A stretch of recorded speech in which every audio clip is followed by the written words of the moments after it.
Hello, fellow basement dwellers, and in today's video, we will be discussing the entirety of 40K. We will be going over the entire timeline, every major faction, and every major conflict. We will be going from the very beginning to modern era. Please grab yourself a snack and enjoy the long haul. This is going to be a long one. Now, I personally have a lot of wild and interesting theories about the timeline, but I will not be going over all my interesting theories about the timeline. I will just be going over the timeline as it's said to us. If you guys want me to go on what I think the timeline's actually like, you know, with all my crazy theories, if this video does well, I'll do a video about that, but this will just be raw information, no shenanigans. So our story begins with a race known as the Necron Teal. The Necron Teal aren't too dissimilar from humanity, except their max lifespan's like 30. This is because the Necron Teal lived on a planet that pretty much had no ozone layer and would have horrific radiation burns, sunburns, which would cause them to have skin cancer pretty much all the time. Now, for some of the wealthier Necrons, they could probably push to 40 because, you know, they could get the best and the best cancer treatments, but 40 was the oldest these guys were living. And, like, these guys had a, you know, caste system similar to the Egyptians, where, you know, you had just a handful of wealthy monarchs and nobility ruling over massive amounts of, you know, peasants. So the majority of the peasants were kind of cooked if they have cancer. I mean, to be fair, the rich people were cooked as well, just they could prolong their lives a few more years. Now, eventually, the Necrons began to, you know, stargaze, and also began, you know, to learn of other stars and other inhabitable planets, but they had no way to reach them. So, the entire species united, and with one singular goal in mind, to get off-world.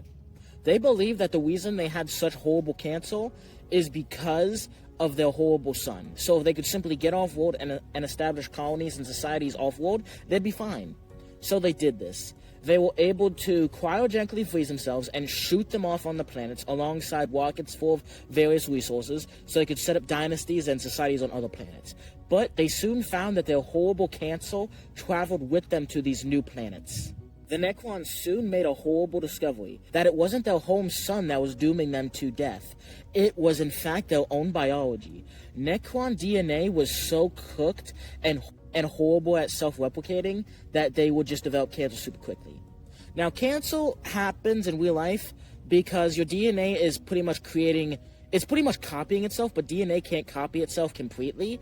So what happens is it copies itself, but it occasionally messes up and makes a cancer cell.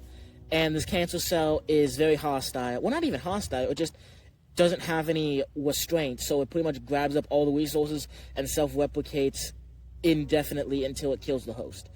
Same thing with the Necrons. And so the entire Necron species was cooked. So they continued to, you know, revolutionize their technology and continued to establish colonies and take over more and more of the universe, with the idea that if they took over the entire universe, they would have to find something that could help them with their plight. Now, one thing to note is part of the reason the Necrons were so advanced is due to this living metal substance called necrodermis. For example, if you were to make like a gun out of necrodermis and the gun were to break or get damaged, just leave it alone for a little bit and the gun could self-repair. Now, even though the Necrons were short-lived, they still became incredibly technologically advanced. They no longer used their primitive space travel, able to have, you know, very, very, very advanced space travel until they conquered much of the galaxy. But they eventually made contact with a race known as the Old Ones. Now, the Old Ones predated the Necrons and were far more technologically and much more superior and advanced race. Now, the Necrons asked for a cure for cancer pretty much, and immortality, at least for their nobility. They didn't really care about the peasants. The Necrons also, the Necrons have a, like, creed that, you know, they teach all their nobility to, and part of what they teach their nobility is that, like, peasants and, like, lower-ranked Necrons have, like, less consciousness. This is why they were still flesh, by the way. Oh, I didn't mean to spoil you. This is why they were still flesh. So, like, a flesh-and-blood nobility has more consciousness than a flesh-and-blood, you know, peasant. This is obviously not true, but this is what they are taught. Now, the Necrons were an arrogant people and just expected that these gods would give it to them, and they didn't. The Old Ones said, hey, you know, we didn't create you guys, so I hope you guys get better soon, but your plight is your own to solve because you are not of all creation. And, the Necrons, given the fact that the entire reason they had a space empire was to find a solution to their plight, and, the solution just told them to F off, pretty much. What do you think the Necrons did? They declared war on the Old Ones. Now, who do you think would win in a fight? A race of literal eldritch gods that are master psychos able to use the raw power of the warp. The warp is an alternate dimension. The warp's kind of like the fourth dimension. It is a realm of pure energy and emotion. And the Old Ones can harvest it and harness it to its fullest extent, able to destroy entire planets or seed entire planets with life using the raw warp. Who do you think won in a fight between those guys and the Cancel Ward? The Necrons, despite their advanced technology, got absolutely obliterated. And probably the reason they declared war on the Old Ones wasn't just because, they said no to, killing the Cancel. It was because the Necron society was splitting. Necron society as a whole was fracturing, and it went from, one, governing house ruling over a smaller house and then a small house and a small house, to those small houses declaring independence, which was dooming the Necron race into civil war. And this was happening all throughout the galaxy. They were able to rally against the Old Ones, but after getting absolutely bodied by the Old Ones, the same thing began to happen where the Necron houses began to split. Except now all hope was lost. They knew there was no way to kill themselves. They knew they were all going to die a horrible, horrific, slow death to Cancel. And their entire empire was going to collapse due to infighting. And so on the home planet of the Necrons, the Silent King being a title, not a character. There is the current Silent King, this guy, but Silent King is, a title. It's kind of like their head honcho king type deal. And so the Silent King at this time was chilling on his planet, wondering how to defeat the Old Ones, how to stop the Necrons from tearing themselves apart, and how to prevent his race from going extinct. And eventually, some of those scientists learned of these weird phenomenon that was engulfing their home story. And the Silent King made contact with this weird star entity, and it humbly introduced itself as a friend, a fellow enemy of the Old Ones. This was a C'tan. Now, this C'tan in particular was known as the Deceiver. Now, C'tan are... Okay, so, one thing to know about Gods of War. I have an entire video about this. Please check this video out. The Chaos Gods aren't true gods.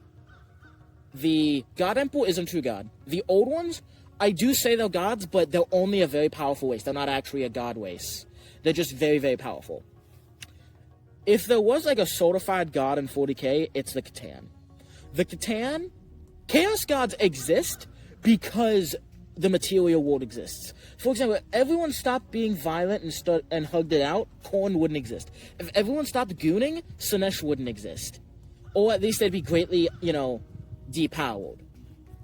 Warp's kind of weird where if they've existed at one point in time because it's the fourth dimension, they've always existed, but you get what I mean, right? If no one at any point in, the galaxy ever gooned, Slaanesh wouldn't exist. Therefore, she would never exist throughout the timeline. So, but the thing is, you can extinguish every sun, every fire, every source of heat in the galaxy. You can have the entire galaxy be at absolute zero with no spark, nothing. And the C'tan god of fire is still going to exist. You can have no life in a galaxy. Life cannot exist. Like, you could have a galaxy where life doesn't exist, but the concept of life exists. Even though life doesn't exist, the concept of life still exists. Therefore, the concept of death exists. Therefore, the C'tan of death exists. Again, you can have that same galaxy, no life, but the concept of technology exists, even though there's no one to invent it. Therefore, the Void Dragon, the C'tan, god of engineering and, technology exists. So, the C'tan are the true gods. Anyway, so, the C'tan meet up with the Necrons. Again, the false C'tan that make contact with the Silent King is the Deceiver. Hey guys, we're also enemies of the Old Ones, except we're not dickheads like they are. Wink, wink. We want to not only give you immortality, we want to help vanquish that ancient foe, because we used to be enemies with those filthy creatures as well. Now, the C'tan, the Necrons here, united again underneath the C'tan, And the Catan also somewhat resembled the Necron gods, so they used their metallic living metal, Necrodermis, to forge bodies for these Catan to inhabit. Because the Catan were kind of like semi-conscious star parasites that couldn't really focus their power. The Catan were like a hurricane, or a tornado, or a tsunami. Now imagine putting a hurricane, tornado, or tsunami into an actual body. Needless to say, worship of the old gods died out, and worship of these new gods, took their place. Now, the Catan loved this. The Catan were representing themselves very humbly to the Necrons, but were incredibly arrogant, and not only wanted the Necrons' worship, but also wanted their souls. So, the head Necron Teal scientists worked alongside the Catan, especially the Void Dragon, to make, biotransference. Now, biotransference was said to pretty much make them immortal, and, get rid of their cancer, and, just give them better bodies, simply replacing the old bodies with newer, stronger ones. What they didn't tell them is that they intended to turn the entire Necron race into slave toasters. Now, when the biotransference, forges were done, the first Necrons to enter were the nobility and the military. And they were expecting to come out younger, stronger, free of cancer, immortal. They came out robots. And their souls were whipped away from them and eaten. Pretty much, they took an imprint of their soul and imprinted it on the machine, but the higher rank they were, the more of an imprint there was. For example, a baseline, random, civilian Necron is going to have no thought, no soul, is just going to pretty much be a toaster. A death toaster, but still. And, the military, you need someone to lead the toasters. The average military guy is going to have a bit of conscience, but only enough consciousness and thought to wage war effectively, to pretty much lead the sentient toasters in the combat. Meanwhile, the generals will have a lot more consciousness and will be able to have, come up with master plans to use their army of toasters as effectively as possible. And the nobility maintain all of their consciousness and all of their intelligence, and also have an ability where they can create, sub-minds. Like, they can create, they can pretty much print out their consciousness onto a Vero Necron, a Necron that is lower, and pretty much have, 30 slave Necrons that are all him. And they are slaves, they're programmed to be loyal to him, to where they can't, uprise it. It's not like a cloning situation where it's one of these clones or one of these consciousnesses is going to try to place the original one. They are programmed to be submissive to the original one. But if you don't want a bunch of non-sentient, Necrons doing your bidding as a lord, you can pretty much send your own consciousness to go do your task. But anyway, besides that, so the nobility got the best bodies, the best everything. The military got second best, and the peasants got pretty bad bodies. For example, nobility can pretty much almost, not pause time, but slow down time, pretty much giving themselves super speed alongside the super generation, super strength, all that stuff. Meanwhile, the peasants are pretty much just walk towards you, shoot at you.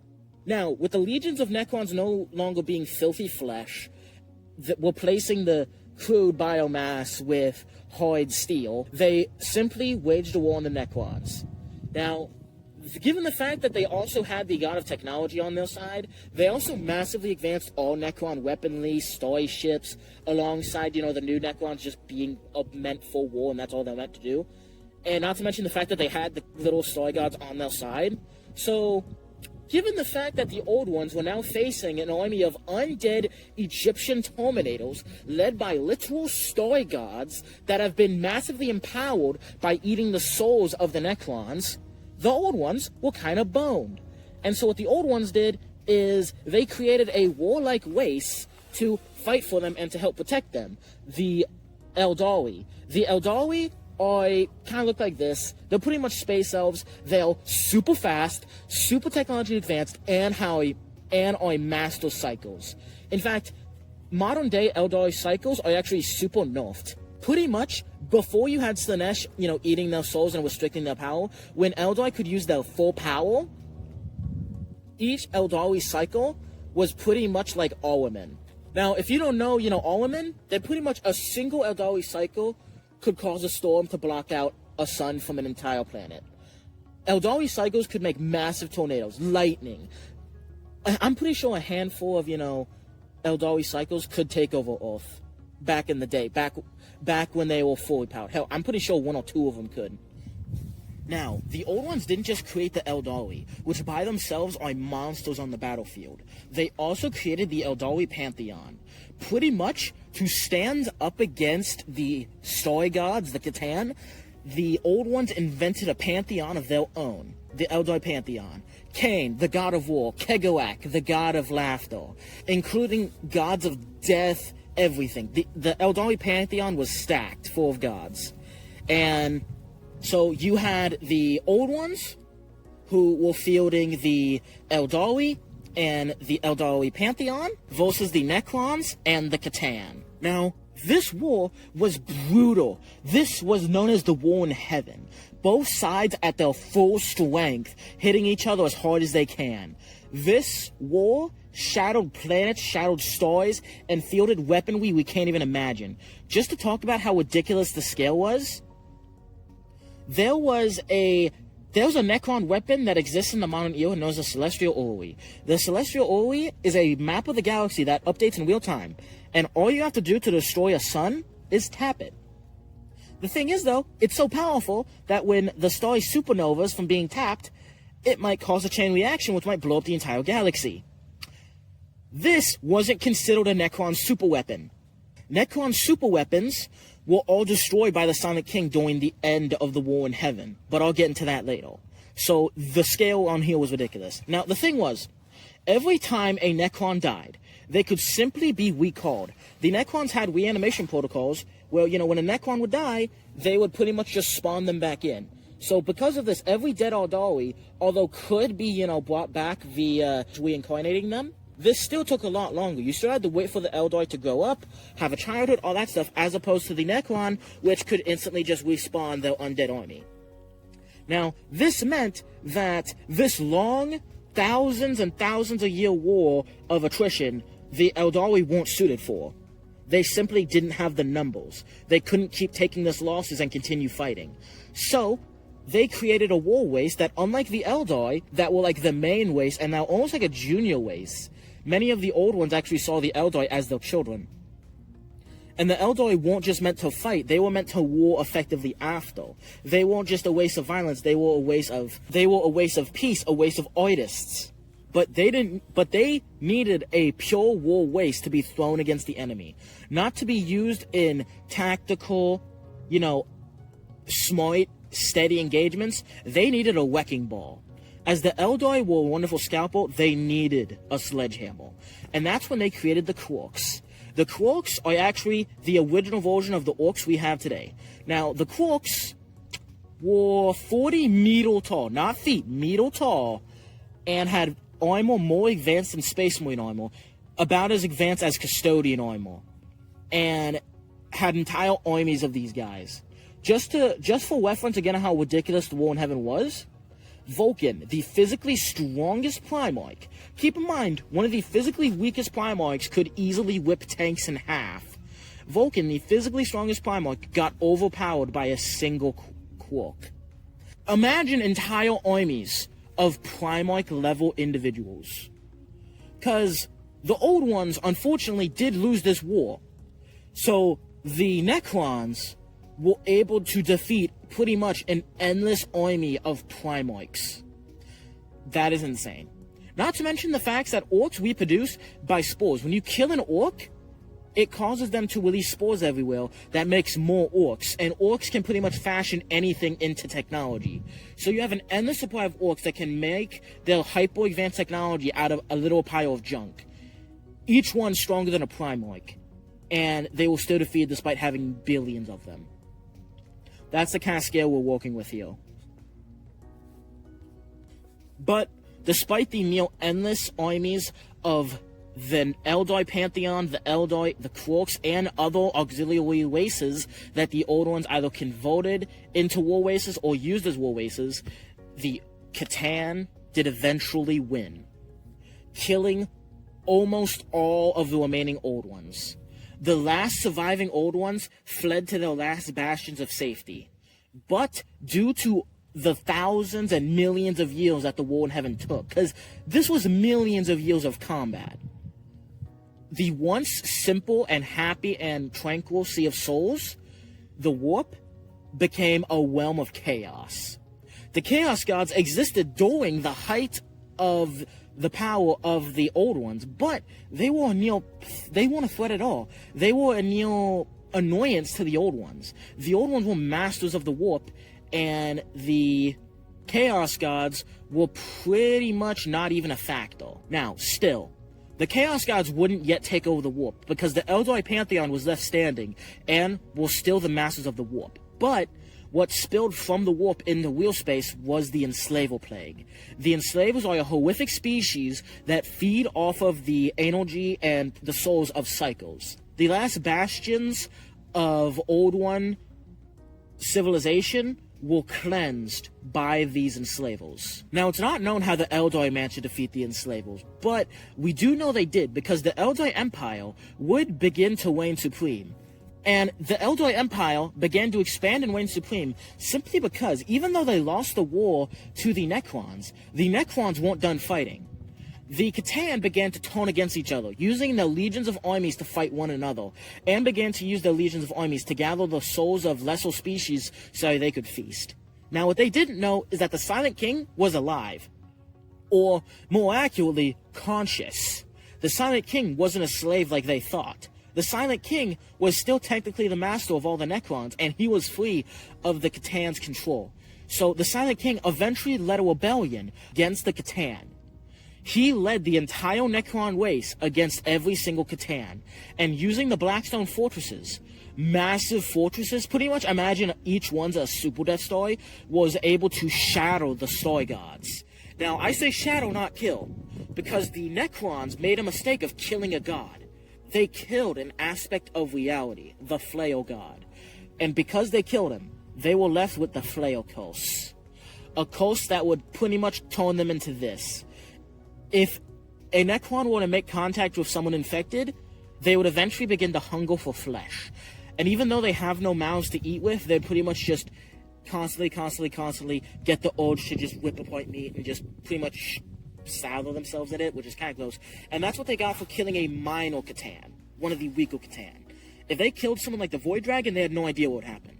So instead of killing any more Catan after they killed the first one, they simply shadowed them and pretty much locked them into vaults that would also be kind of like batteries. So the Catan are pure energy, so when they're pushing on the walls take that energy and use it to do something, which is kind of funny to me. So they pretty much they shadowed their gods and turned them into AA batteries. Not to mention, they're able to use them as like battle Pokemon. They're able to like enslave their gods temporarily and use them on the battlefield. So the Necrons were able to capture literal gods, use them as batteries, AAs, freaking AA batteries, and able to use them as Pokemon. That's funny to me. But, although Necrons could respawn after death, having a tomb or destroyed meant that every single soul from that tomb would be annihilated. And during the war in heaven, thousands of tombs were destroyed. During the war with their own gods, millions were destroyed. So, the Necrons were left battled after fighting 2 god races in a row. Meanwhile, while the Necrons couldn't rebuild, there's no babies being born, and a tomb can't make more than... And a Necron dynasty can't ever have more soldiers than they had people before during the Days of Flesh. So if a Necron dynasty only had like 10 billion people during the Days of Flesh, they can never have more than 10 billion soldiers. And if that dynasty goes out, like if that dynasty gets erased, the Monarch dies, all the reanimation protocols get destroyed, the planet itself gets, too damaged, then that entire dynasty of 10 billion is dead. And so after fighting 2 god species, the Necrons were super weak. And even though they did technically lose the war, the Eldari were able to rebuild and especially repopulate. And so because the Eldari were able to repopulate and, make more of themselves and more of their technology, they simply became a much stronger faction than the Necrons were after fighting 2 god races. And so because of this, the Silent King, the leader of the Necrons, the guy who led the rebellion against the Catan, and who, kind of got them in this situation in the first place, which again, he only did, save his ways because they were infighting, whatever. I'm not going down that rabbit hole again. Anyway, so the Silent King did one last order to his people. He ordered every single dynasty to build massive tombs underneath planets, to hide away in those tombs, and to sleep for 60 million years. He knew that because they were truly immortal, that they could eventually just wait out the Eldoi, and, simply put, the Eldoi will flesh. The Necrons will not. So the Necrons could simply wait out their old foes, empire, wait for the empire to collapse, and then wake back up. And so that happened. They all went to bed, except the Silent King didn't go to sleep. He wasn't sleepy yet. He decided to exile himself out of the Milky Way galaxy. He pretty much took the best ship the Necrons had and exited the Milky Way for about 60 million years. But he'll be back later, don't worry about it. Anyway, while the Necrons were having nappy time, the Eldoi, no longer being led by the old ones, were now pretty much being led by themselves and, of course, their god Pantheon. Now, at some point in time, the Eldoi god of war, Cain, had a horrible vision that the Eldoi would eventually kill him. Being a god of war, you notice how when you have a hammer, all problems, kind of turn into a nail? Being a god of war, he decided to simply kill all of the Eldoi so they couldn't kill him. Now, all the other gods pretty much beat Cain up and then sealed themselves away from the Eldoi, meaning that little gods couldn't walk around the Eldoi anymore. Now, before this point, like after the war in heaven, and, up until the fall of the Eldor Empire, this was actually kind of funny, because the Eldor gods could literally just spawn in and just walk around Eldor planets and literally just hang out. I especially love Isha, because she would literally just kind of, like, show up on a random planet, heal some sick people, and literally just, like, I don't know, throw a feast and then go back to heaven, which was kind of funny. Also, Eldoi were pretty much immortal during this time, because Isha and the other gods of the Eldoi, such as Yanid, the god of death, could pretty much grab their soul and wait for an Eldoi child to be born and pretty much put the soul into the new body.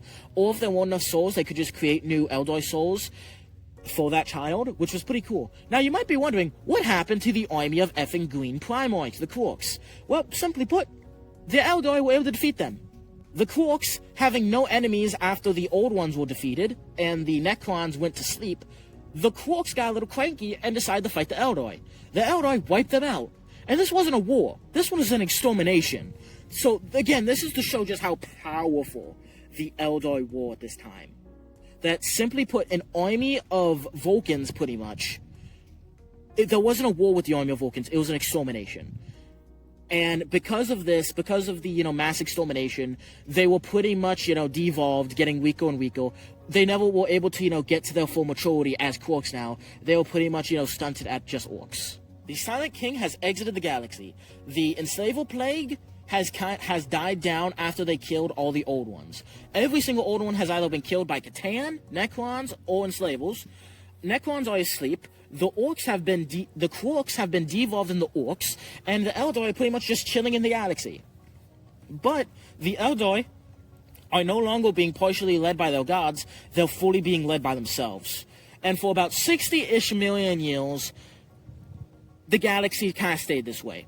The galaxy kind of stayed pretty good. Until the rise of humanity. I want to clarify, during most of the rise of humanity, then the Eldor are kind of doing the same thing. But, real quick, before we get into the rise of humanity, during the rise of humanity, so what happens when your civilization is so wonderful, so peak, that there's no real problems, there's nothing. Any enemy you find, you literally just hit a button and it gets instantly exterminated. So there's no real enemies, there's no chores, you're immortal, you experienced everything, because Eldoi have emotions 10 times higher than humans. So they get burnt out pretty quick on things. And they live for thousands of years.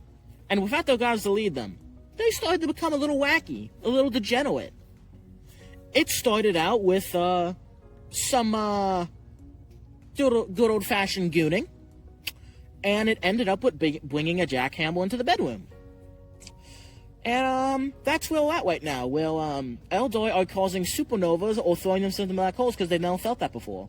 They've pretty much felt everything in the galaxy, so they're becoming kind of degenerate because, they're in a perfect society, everything's perfect, but they felt everything, so everything feels nothing. If you feel everything all the time, you feel nothing. And all this excess, one way how souls work in 40K is emotions and worship go to feed something.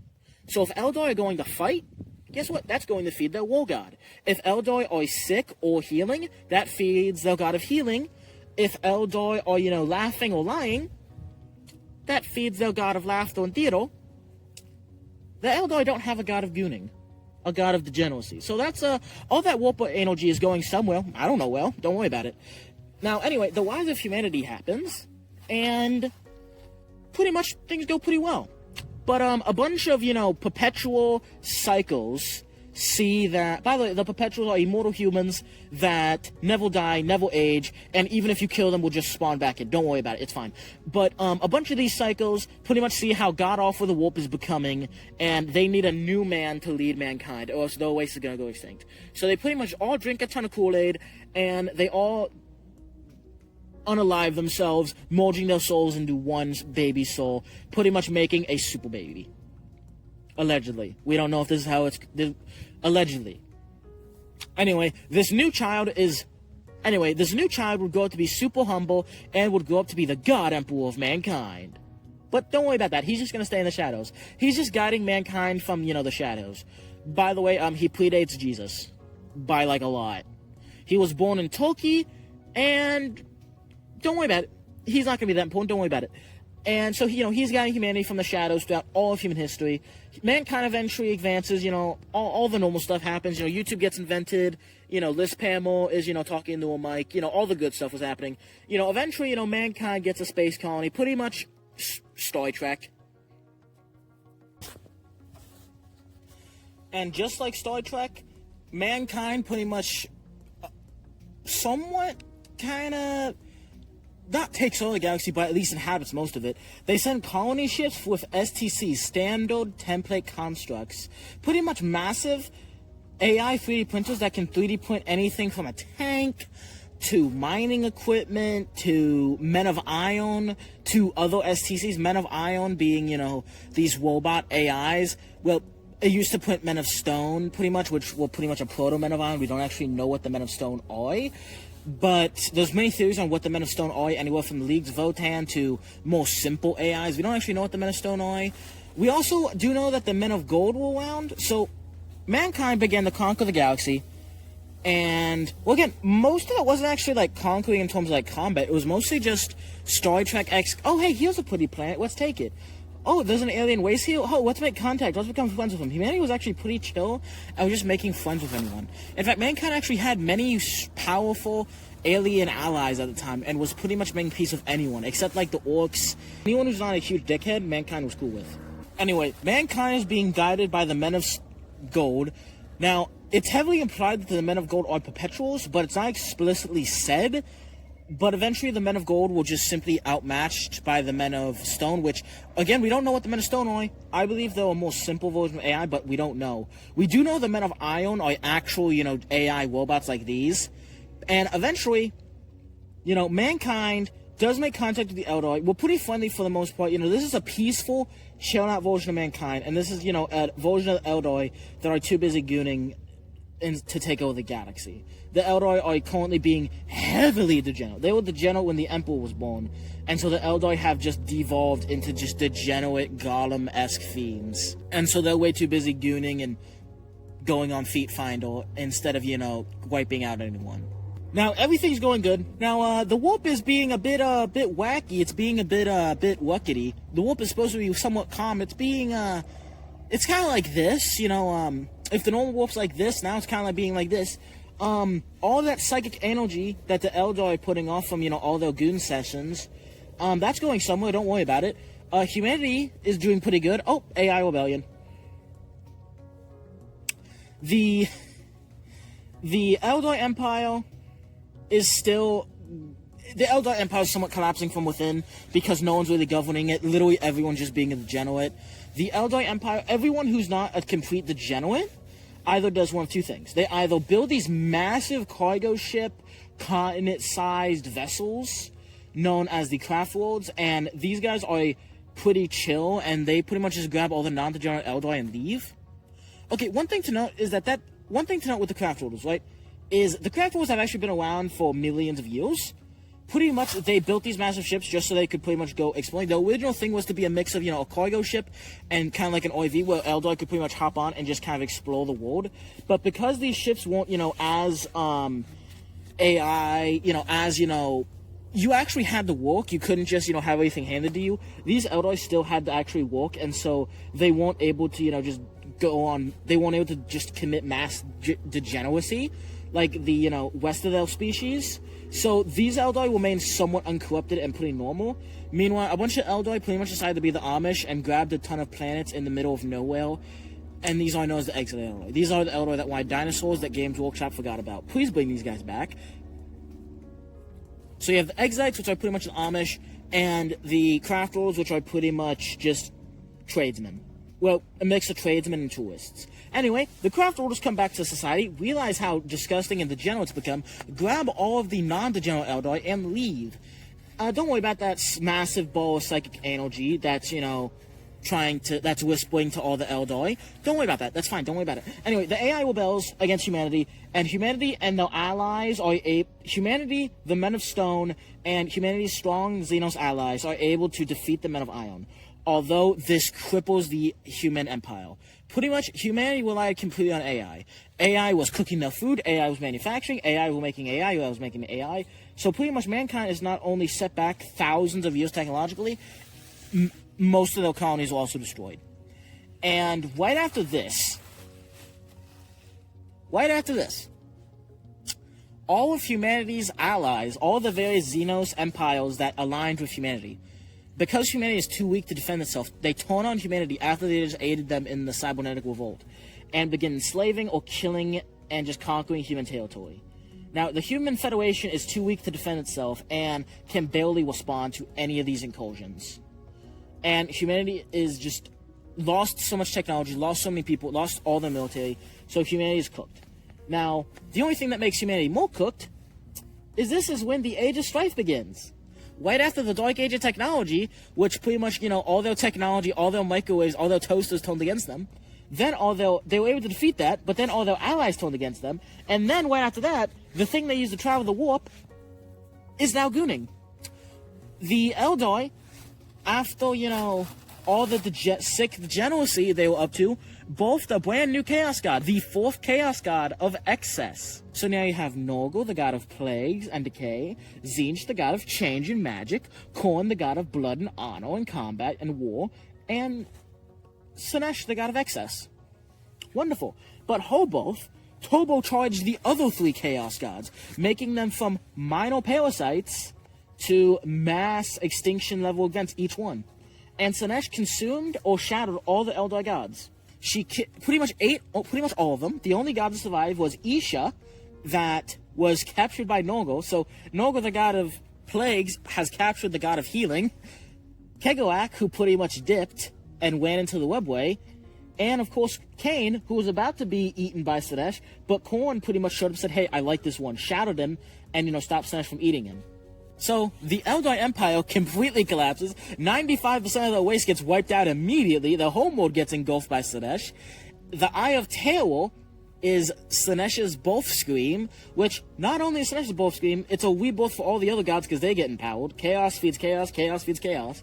So, the Eldoi Empire collapses, a ton of those Xenos empires that were bullying humanity also collapse. You think that's good, but that just means they fracture more, meaning humanity is still being attacked by pirates, but now the Federation's completely destroyed because they can't travel anywhere. So mining planets starve, while farming planets can't be defended, so get attacked and weighted and killed by Xenos.